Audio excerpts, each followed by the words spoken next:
大家好，歡迎嚟到讀懂癌症。今日我想同大家分享一本非常特別嘅健康書《斷食少食治百病》。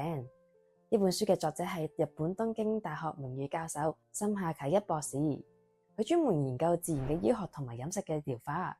喺日本甚至係亞洲學界都有一個好高嘅殊榮。喺現代社會，我哋成日被灌輸一個概念：營養要均衡，食得要足夠先至健康。但係森下博士就提出一個完全相反嘅理論。少食甚至斷食反而能夠醫病延壽，聽落係咪好顛覆我哋嘅概念？甚至令人懷疑唔食嘢點會健康啊？唔係會餓壞身體咩？其實呢個正正就係《斷食少食治百病》呢本書想解答嘅問題。點解少食會更加健康？書中第一個重點就係現代人食得太多。我哋諗下，我哋除咗三餐之外，仲有零食、宵夜、飲品，好多時候都唔係因為肚餓，而係因為一個習慣。森下博士就話，長期嘅過量飲食會帶嚟三大嘅問題。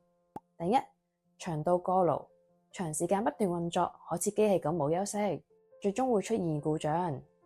第二，營養過剩，身體會吸收唔到咁多嘅脂肪同埋糖分，會變成三高同埋肥胖。修復力嘅下降，身體忙住去消化一啲食物，反而冇精力去修復細胞，對抗疾病。所以話食太多唔單止唔健康，仲可能係疾病嘅根源。森下博士就引用一個觀察，長壽地區嘅人，例如沖繩、奧地利嘅高加索山地區，佢哋一個共同嘅特點就係食得少、食得清淡。雖然每日攝取嘅卡路里可能比都市人少好多，但係佢哋身體好好，精神愉快，長壽亦都少病。原因就係少食令到佢哋身體負擔減輕，啟動咗佢哋自我修復嘅能力。斷食嘅秘密，身體大掃除。講到進一步就係斷食。斷食唔單止係一個新嘅潮流，而係一個跨文化古老嘅智慧。佛教、基督教、伊斯蘭教都有齋戒同埋禁食嘅傳統。從一個健康嘅角度，斷食最大嘅武器就係俾身體一個徹底休息同埋大掃除嘅機會。當人停止進食20至48小時，身體會進入一個深層嘅修護模式，腸胃休養，消化系統會暫時停止勞動，好似熄機維修咁。燃燒脂肪，身體會開始分解多餘嘅脂肪，提供能量。排毒淨化，廢物同埋毒素會透過尿液、汗液、腸道排出。免疫力增強，冇咁多消化嘅壓力，免疫系統自然就可以集中對抗我哋嘅病原體。書中入邊都有一個好有形象嘅比喻，斷食就好似屋企大掃除咁，將平日堆喺角落頭嘅垃圾一次過清理晒。而且現代研究證明咗斷食係一個神奇嘅功能，抑制癌細胞增長，因為癌細胞係需要大量營養去成長。當身體處於一個斷食嘅狀態，癌細胞自然失去咗佢哋嘅糧草，生長嘅速度會大大減慢。科學研究支持，好多人會講少食斷食咁好，其實係咪一個古老嘅經驗？有冇科學嘅根據㗎？其實現代科學嘅研究已經有大量嘅數據支持。森下博士引用咗好幾個重要嘅實驗。動物實驗，日本醫學界發現，限制飲食嘅實驗老鼠比起正常飲食嘅老鼠，平均嘅壽命都長咗30至40%。基因層面，美國康奈爾大學研究發現，少食對於長壽基因有正面嘅影響，而唔衰老。臨床研究，斷食治療能夠有效改善高血壓、糖尿病患者嘅指標。最震撼嘅當然係細胞自噬功能。2016年，東京工業大學教授發現咗細胞自噬嘅機制，而獲得諾貝爾醫學獎。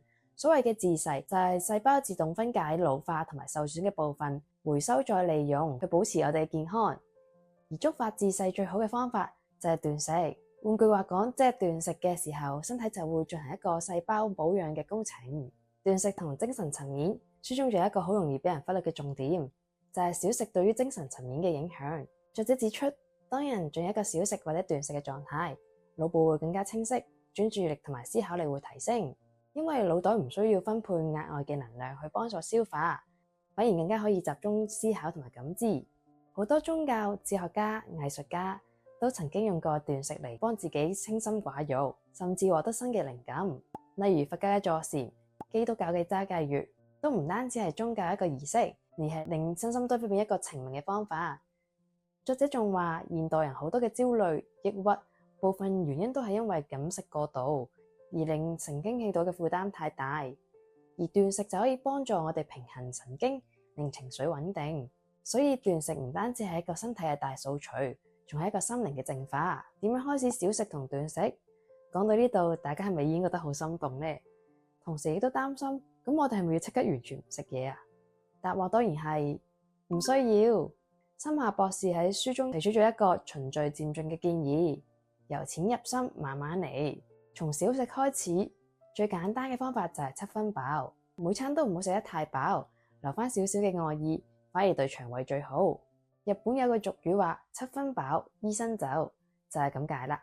間歇斷食即係而家好流行嘅168斷食方法，即係將每日進食嘅時間限制於8個鐘內，其餘16個鐘都唔食嘢，淨係飲水或者無糖茶。呢個方法應該係最容易實行，對控制體重同埋改善血糖特別有用。短期斷食，1星期揀1日完全唔食嘢，淨係飲清水或者係少量嘅果汁，第2日就回復翻清淡嘅飲食，就好似幫身體 reset 咗一次一樣。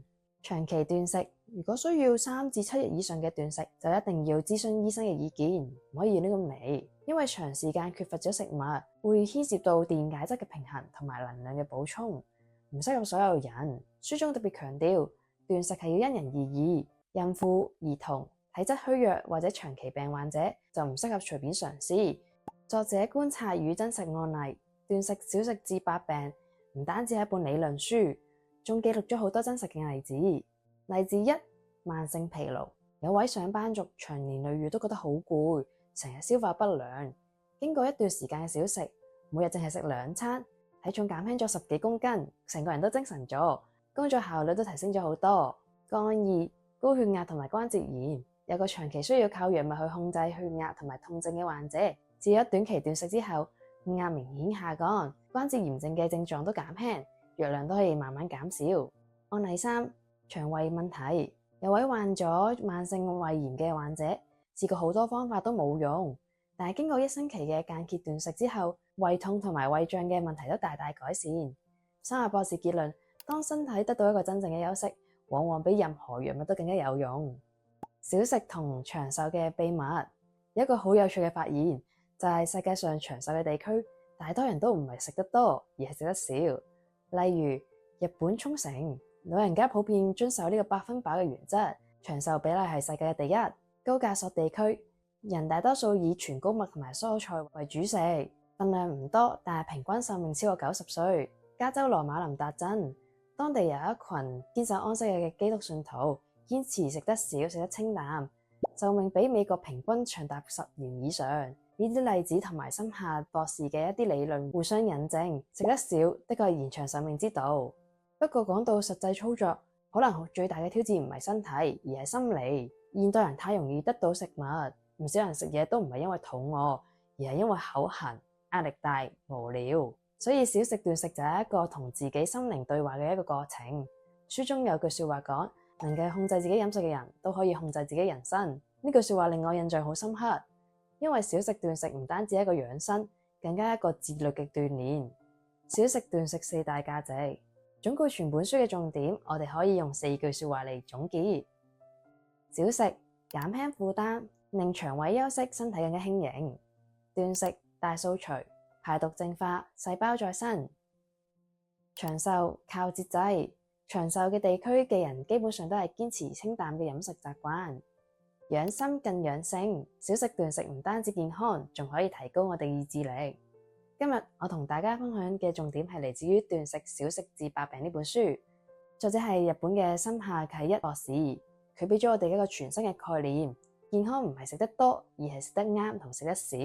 少食可以延緩我哋嘅衰老，斷食可以修復身體，兩者都係以退為進嘅智慧。